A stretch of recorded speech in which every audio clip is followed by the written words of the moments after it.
আসসালামু আলাইকুম সুপ্রিয় শিক্ষার্থীরা, এইচএসসি পদার্থবিজ্ঞান প্রথম পত্র দ্বিতীয় অধ্যায় ভেক্টর দিনাজপুর বোর্ড 2015। এই প্রশ্নে উদ্দীপকে এক্স ও ওয়াই বিন্দু দুটি কলেজের অবস্থান নির্দেশ করে। ও হলো উভয় কলেজের যাত্রা অবস্থানের সাধারণ বিন্দু, অর্থাৎ এটা এক্স একটি কলেজের অবস্থান, এর স্থানাঙ্ক দেওয়া আছে 3, 2, 1, এবং ওয়াই একটি কলেজের অবস্থান, এর স্থানাঙ্ক দেওয়া আছে -2, 1, 4। এই স্থানাঙ্কগুলো হচ্ছে, এটি হচ্ছে এক্স অক্ষ বরাবর মান, এটি হলো ওয়াই অক্ষ বরাবর মান, এটি হলো জেড অক্ষ বরাবর মান। আর এই কলেজের অবস্থান, এটি হলো এক্স অক্ষ বরাবর অবস্থান -2, ওয়াই অক্ষ বরাবর 1 এবং জেড অক্ষ বরাবর 4। ও হচ্ছে যাত্রা বিন্দু, উভয় কলেজের যাত্রা বিন্দু, একটি সাধারণ বিন্দু।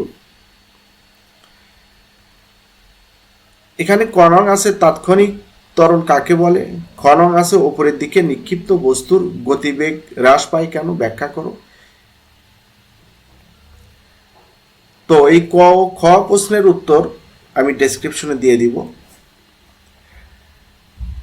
গ নং প্রশ্নের উত্তর হচ্ছে ও এক্স ভেক্টর ও ওয়াই ভেক্টর এদের মধ্যবর্তী কোণ নির্ণয় করতে হবে। তো দুটি ভেক্টরের মধ্যবর্তী কোণ নির্ণয়ের জন্য আমরা ডট গুণের সূত্র ব্যবহার করে থাকি। এখানে ও বিন্দুর স্থানাঙ্ক হচ্ছে 0, 0। তাহলে ও এক্স ও ওয়াই এই ভেক্টর দুটি আগে আমাদের নির্ণয় করে নিতে হবে। তো প্রথমে আমি, যেহেতু এক্স বিন্দুর স্থানাঙ্ক আছে, ওয়াই বিন্দুর স্থানাঙ্ক আছে এবং ও বিন্দুর স্থানাঙ্ক আছে, তাহলে আমরা এই ও এক্স ও ওয়াই এই ভেক্টর আমরা নির্ণয় করতে পারবো। এখানে দেওয়া আছে এক্স বিন্দুর স্থানাঙ্ক 3, 2, 1 এবং ওয়াই বিন্দুর স্থানাঙ্ক আছে -2, 1, 4। এখন ও এক্স ভেক্টর নির্ণয় করতে আমাদের কি প্রয়োজন হবে, একটু মনোযোগ দিয়ে দেখো। ও এক্স ভেক্টর এটা হবে এই 3 থেকে এখানকার স্থানাঙ্ক আছে এক্সও 0, ওয়াইও 0, জেডও 0, অর্থাৎ মূল বিন্দুতে স্থানাঙ্ক। তাহলে 3 থেকে 0 মাইনাস করলে কি থাকবে 3, আর এক্স অক্ষ বরাবর একক ভেক্টর আই ক্যাপ দ্বারা আমরা যদি এই 3 অভিক্ষেপকে যদি আমরা গুণ করি, তাহলে এটা এক্স অক্ষ বরাবর ভেক্টর পাবো। তারপর প্লাস 2 থেকে যদি 0 মাইনাস করি, তাহলে 2 থাকে 2j, এটা হচ্ছে ওয়াই অক্ষ বরাবর ভেক্টরের উপাংশ। এবং আরেকটা আছে 1 আছে, যেহেতু 1 থেকে 0 1 থাকে, তাহলে 1, এটা কে। এটি হচ্ছে ও এক্স ভেক্টর। একইভাবে আমরা ও ওয়াই ভেক্টর নির্ণয় করে নিতে পারি। -2 থেকে 0 মাইনাস করলে, এখানে তো স্থানাঙ্ক আমাদের 0, 0, 0 মাইনাস করলে আমাদের -2ই থাকবে। একে আমরা এক্স অক্ষ বরাবর একক ভেক্টর আই দ্বারা গুণ করব, অর্থাৎ -2i, তারপরে হবে জে, তারপরে হবে 4k ক্যাপ। তো এটি হলো আমাদের ও এক্স ভেক্টর, এটি হলো ও ওয়াই ভেক্টর। এই ভেক্টর দ্বয়ের মধ্যবর্তী কোণ নির্ণয় করতে হবে। তো ভেক্টর দ্বয়ের মধ্যবর্তী কোণ নির্ণয়ের জন্য আমরা ডট গুণ ব্যবহার করব। তো তার আগে আমরা ডট গুণের সূত্রটি একটু দেখে আসি। সূত্রটা হচ্ছে কি, এটা সূত্র, ধরি এ একটি ভেক্টর, এখানে A x i, A y j এবং এ জেড কে, এবং বি একটি ভেক্টর, এটি B x i plus B y j plus B z k. তো এই একক ভেক্টরগুলোকে i cap, j cap, k cap দ্বারা প্রকাশ করা হয়। এক্স অক্ষ বরাবর একক ভেক্টর, ওয়াই অক্ষ বরাবর একক ভেক্টর, জেড অক্ষ বরাবর একক ভেক্টর। এখন এই ভেক্টর দ্বয়ের মধ্যবর্তী কোণ যদি থিটা হয়, তাহলে আমরা এ ডট বি এর দুইটা সূত্র পাই। যদি ভেক্টর দ্বয়ের মান এবং তাদের মধ্যবর্তী কোণ দেওয়া থাকে, তাহলে আমরা A dot B equal A B cos theta. এই যে এ ভেক্টর মডুলাসকে আমরা এ বলতে পারি, অর্থাৎ এ ভেক্টরের মানকে এ দ্বারাও প্রকাশ করা হয়, এ বি কস থিটা। আবার এ ডট বি কে আমরা ভেক্টরের অভিক্ষেপগুলো যদি জানা থাকে তাহলে A x B x plus A Y B Y plus A Z B z দিয়েও আমরা এ ডট বি এর সূত্র লিখতে পারি। এটা যদি ভেক্টরের অভিক্ষেপ, এখানে কিন্তু ভেক্টরের অভিক্ষেপ এই যে এক্স অক্ষ বরাবর ভেক্টরের অভিক্ষেপ হচ্ছে এ এক্স, ওয়াই অক্ষ বরাবর এ ওয়াই, জেড অক্ষ বরাবর এ জেড, এটা হচ্ছে এ ভেক্টরের তিনটি অভিক্ষেপ। আবার বি ভেক্টরের তিনটি অভিক্ষেপ হচ্ছে বি এক্স, এক্স অক্ষ বরাবর, বি ওয়াই, ওয়াই অক্ষ বরাবর, বি জেড, জেড অক্ষ বরাবর। তো যাই হোক, এই দুটি সূত্রকে আমরা এ ডট বি এর সূত্র তাহলে পেলাম কি এ বি কস থিটা, এটাকে আমি এ বিও বলতে পারি, A B cos theta equal A x B x plus A Y B Y plus A Z B z. তো যেহেতু এই ভেক্টর দ্বয়ের মধ্যবর্তী কোণ হচ্ছে থিটা, তো আমরা যদি কস থিটার সূত্র লিখি তাহলে কি হয়, কস থিটার সূত্র লিখলে এ ডট বি কে আমরা এ বি দ্বারা ভাগ করতে পারি।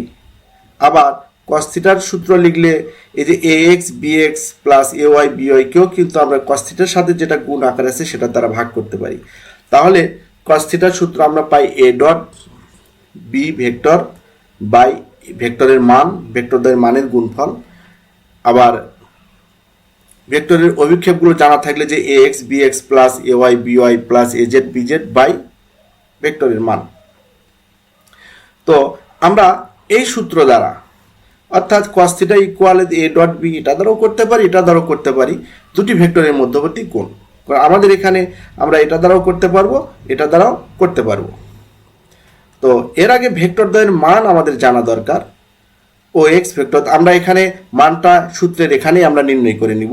তো ভেক্টরের মান নির্ণয়ের জন্য আমরা আর একটা সূত্র জানি, এই ভেক্টরের মানের সূত্র কি, root over x square plus A y square plus A z square. তোমরা নিশ্চয়ই A x A y A z এগুলো বুঝেছো। আই এর যেটা সহগ থাকবে সেটা এ এক্স, জে ক্যাপের যেটা সহগ থাকবে এ ওয়াই, কে ক্যাপের যেটা সহগ থাকবে সেটা এ জেড। সেম একইভাবে আমরা বি ভেক্টরের মানও বের করে নিতে পারি। তো এটা আমরা সূত্রের এখানে করে নিব। তো এখন যাই আমাদের মূল অঙ্কে যাই। আমাদের ভেক্টর দুটি কি কি আছে, ও এক্স ভেক্টর আছে এটা, ও ওয়াই ভেক্টর আছে এটা।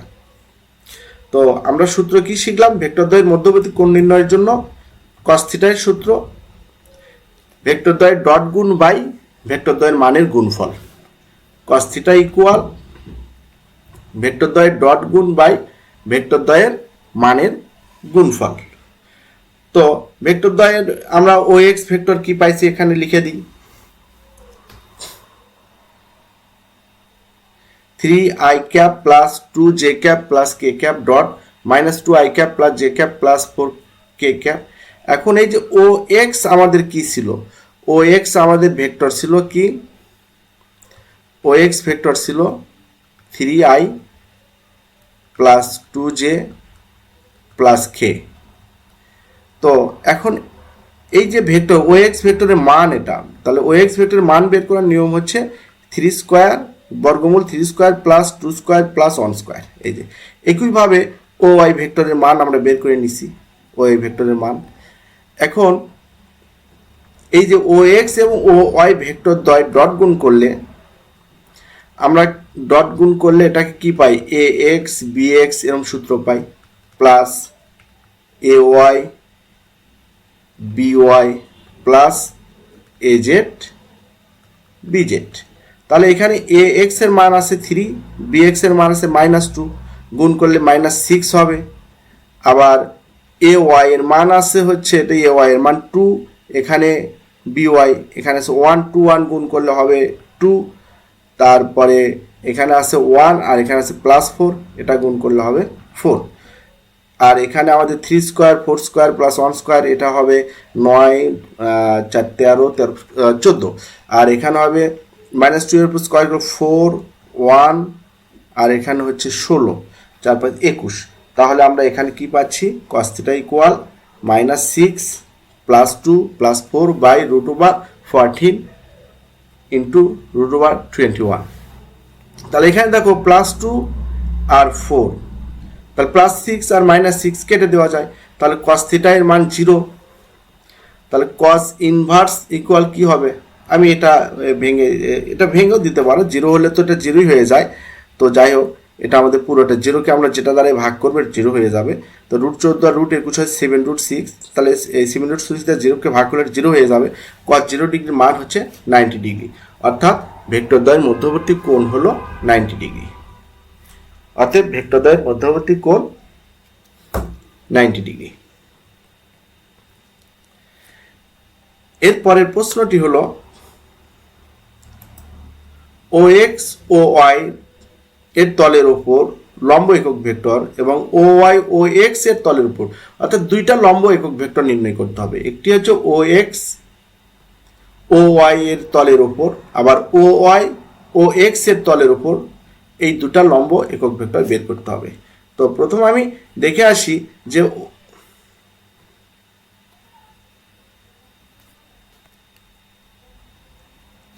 দুটি ভেক্টরের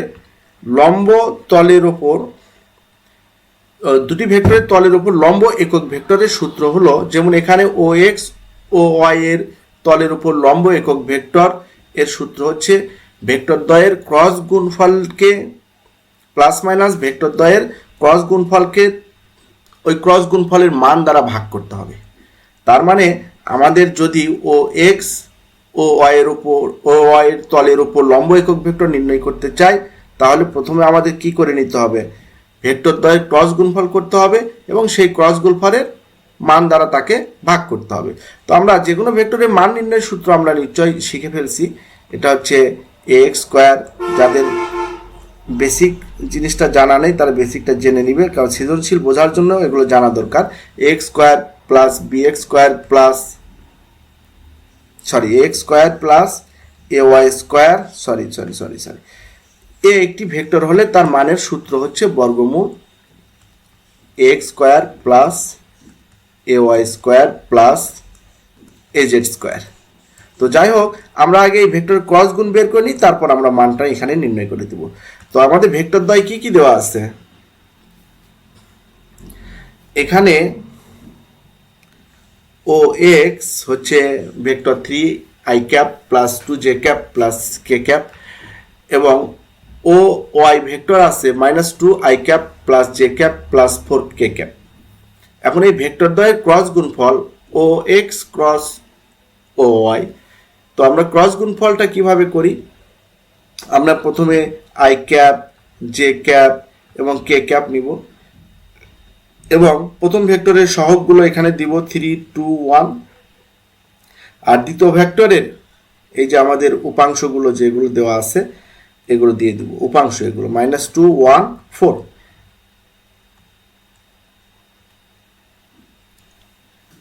তো এখানে i j k, তারপরে প্রথম ভেক্টরের i এর উপাংশ, j এর i এটা হচ্ছে উপাংশ আর এটা হচ্ছে অভিক্ষেপ। তো যাই হোক 3, 2, 1 অভিক্ষেপগুলো দিয়েছি, -2, 1, 4 অভিক্ষেপগুলো দিয়েছি।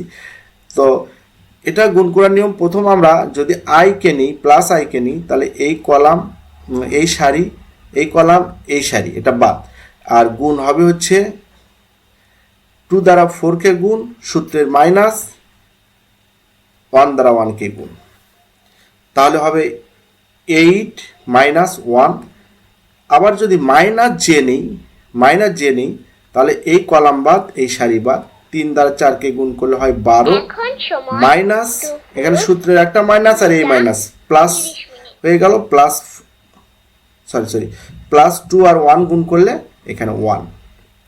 আবার যদি প্লাস কে তাহলে এই কলাম বাদ এই সারি বাদ, 3 দ্বারা একে গুণ করলে হবে 3 এবং সূত্রের একটি মাইনাস, আর এই -2 দ্বারা -2 কে গুণ -4 হয়, সূত্রের মাইনাস আর -4 +4, এখানে যোগ করে দিলে হবে এইটাই -14j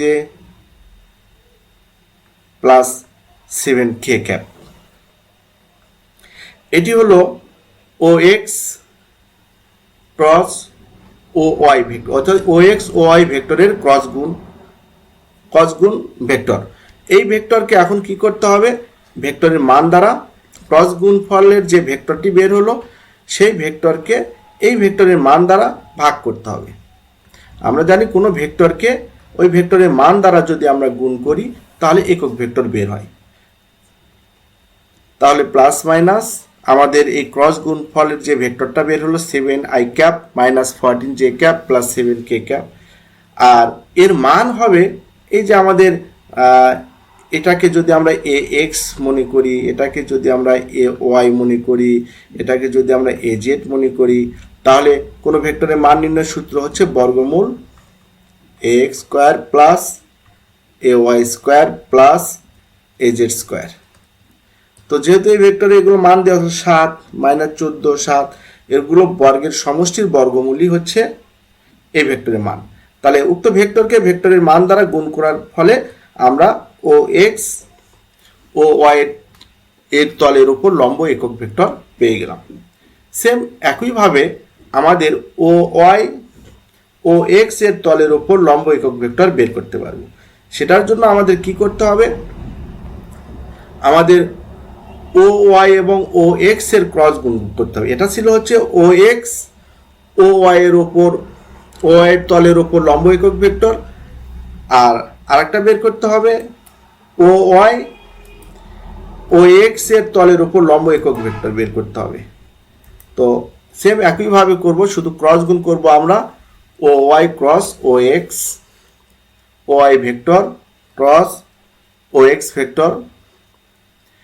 তো আমরা নিশ্চয়ই পূর্বে শিখলাম যে এই ক্রস গুণফল করার নিয়মটা কি। আই জে কে নেব, প্রথম ভেক্টরের অভিক্ষেপগুলো এখানে বসিয়ে দিব, দ্বিতীয় ভেক্টরের অভিক্ষেপগুলো এখানে বসিয়ে দিব। তো এখানে যদি প্রথম আমরা আই নিই, তাহলে এই কলাম এই সারি বাদ, 1 আর 1 গুণ করলে হবে 2 মাইনাস সূত্রের মাইনাস 2 আর 4 গুণ 8, তাহলে 1 মাইনাস 8 আই। আবার যদি মাইনাস জে নিই, এটা নিতে হবে মাইনাস জে, প্রথমটা প্লাস আই নিলে পরেরটা মাইনাস জে। মাইনাস জে নিলে কি হবে, এই কলাম এই সারি বাদ, তাহলে -2 আর 1 গুণ করলে এখানে -2 হয়, সূত্রের মাইনাস 3 আর 4 গুণ করলে -12। আবার যদি আমরা কে ক্যাপ নিই প্লাস কে ক্যাপ নিই, তাহলে এই কলাম বাদ, এখানে -2 আর 2 গুণ করলে হয় -4, সূত্রের মাইনাস 3 এবং 1 গুণ করলে হয় -3। তাহলে এখানে আমরা যোগ বিয়োগ করে পাইলাম -7i plus 14j -7k cap. এখন আমাদের এই ও ওয়াই এবং ও এক্স এর ক্রস গুণফলের ফলে যে ভেক্টরটি হলো, এই ভেক্টরকে এই ভেক্টর দ্বারা মান দ্বারা গুণ করলে আমরা এর উপর লম্ব একক ভেক্টর পেয়ে যাব। তাহলে এখানে আমরা লিখে দিতে পারি ও ওয়াই ভেক্টর ও এক্স এর তলের উপর লম্ব একক ভেক্টর, এটা 2 ধরেছি, এটা 2 ক্যাপ প্লাস মাইনাস ও ওয়াই ও এক্স এর ক্রস গুণ এবং ওই ক্রস গুণ ফলের ফলে যে ভেক্টর তৈরি হলো সেই ভেক্টরের মান দ্বারা ভাগ, তাহলে -7i 14j -7k ক্যাপ। আর মান হলো ওই যে সূত্র আমাদের অভিক্ষেপগুলোর বর্গের সমষ্টির বর্গমূল, তাহলে A x square plus A y square plus A z square. এখানে এ এক্স হলো আই এর যেটা এই যে উপাংশ অভিক্ষেপ থাকে, জে এর যে অভিক্ষেপ থাকে, কে এর যে -7 অভিক্ষেপ ছিল, এগুলোর বর্গের সমষ্টির বর্গমূল। তো এটা আমরা বর্গমূল করলে আমরা পাই প্লাস মাইনাস, এখানে আমরা পাই হচ্ছে রুট